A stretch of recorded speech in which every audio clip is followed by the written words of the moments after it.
Story ज्ञान। सोने का अंडा देने वाली मुर्गी की कहानी। एक गांव में एक किसान अपनी पत्नी के साथ रहता था। उनका एक छोटा सा खेत था जहां वे दिन भर परिश्रम किया करते थे, किंतु कठोर परिश्रम के उपरांत भी कृषि से प्राप्त आमदनी उनके जीवन यापन हेतु पर्याप्त नहीं थी और वे निर्धनता का जीवन व्यतीत करने हेतु विवश थे। एक दिन किसान बाजार से कुछ मुर्गियां खरीद लाया। उसकी योजना मुर्गियों के अंडे विक्रय कर अतिरिक्त धन उपार्जन था। अपनी पत्नी के साथ मिलकर उसने घर के आंगन में एक छोटा सा दड़बा निर्मित किया और मुर्गियों को उसमें रख दिया। भोर होने पर जब उन्होंने दड़बे में झाँक कर देखा तो आश्चर्यचकित रह गए। वहाँ अन्य अंडों के साथ एक सोने का अंडा भी पड़ा हुआ था। किसान उस सोने के अंडे को अच्छी कीमत पर झोरी के पास बेच आया। अगले दिन फिर उन्होंने दड़बे में सोने का अंडा पाया।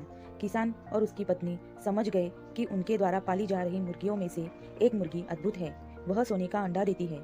एक रात पहरेदारी कर वे सोने का अंडा देने वाली मुर्गी को पहचान गए। उसके बाद से वे उसका खास ख्याल रखने लगे। उस मुर्गी से उन्हें रोज सोने का अंडा मिलने लगा। उन अंडों को बेचकर किसान कुछ ही महीने में धनवान हो गया। किसान अपने जीवन से संतुष्ट था, किंतु उसकी पत्नी लोभी प्रवृत्ति की थी।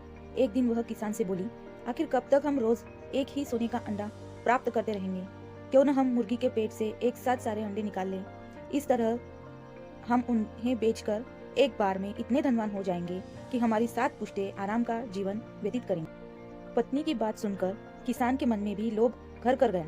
उसने मुर्गी को मारकर उसके पेट से एक साथ सारे अंडे निकाल लेने का मन बना लिया।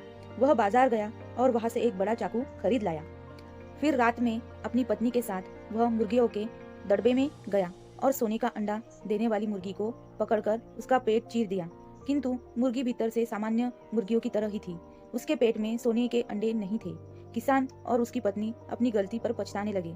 अधिक सोने के अंडों के लोभ में पड़कर वे रोज मिलने वाले एक सोने के अंडे से भी हाथ धो बैठे थे। सीख: लालच बुरी बला है।